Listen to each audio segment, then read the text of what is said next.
Good afternoon class third students. आज हम पढ़ेंगे पाठ 7 जिसका नाम है सर्वनाम यानी कि प्रोनाउन। इंग्लिश में कहते हैं प्रोनाउन। सर्वनाम यानी सबके लिए नाम। सर्वनाम शब्द सभी के नामों संज्ञा के स्थान पर प्रयोग किए जाते हैं। इनके प्रयोग करने से भाषा सुंदर और स्पष्ट हो जाती है। सर्वनाम के प्रयोग से एक ही नाम को बार बार लिखना नहीं पड़ता है।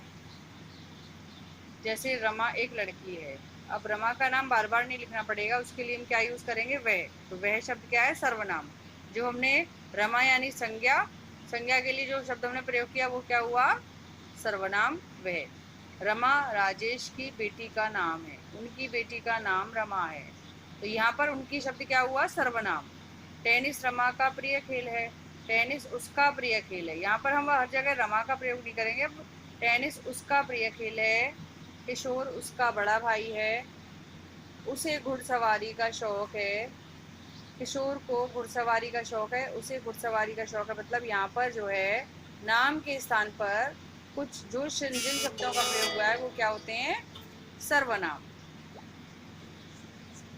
तो संज्ञा के स्थान पर प्रयोग किए जाने वाले शब्द सर्वनाम कहलाते हैं। सर्वनाम शब्द के एक वचन और बहुवचन रूप भी होते हैं।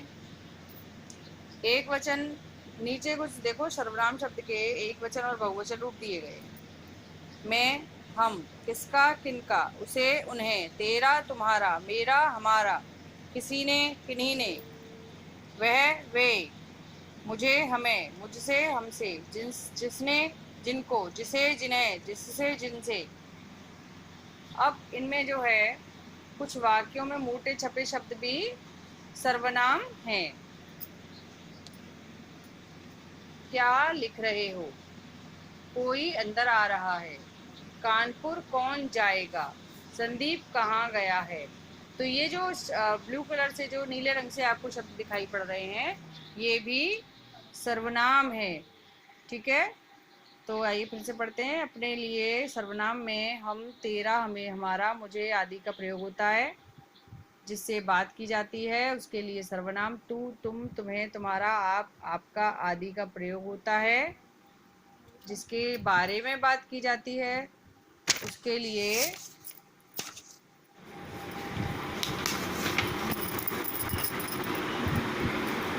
सर्वनाम वह, वे, उस, उसे, उनका, उनके, उनकी आदि का प्रयोग होता है। तू, तुम का प्रयोग छोटों के लिए होता है।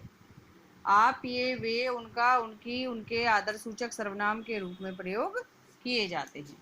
तो भाई बच्चों, ये वाला जो है पाठ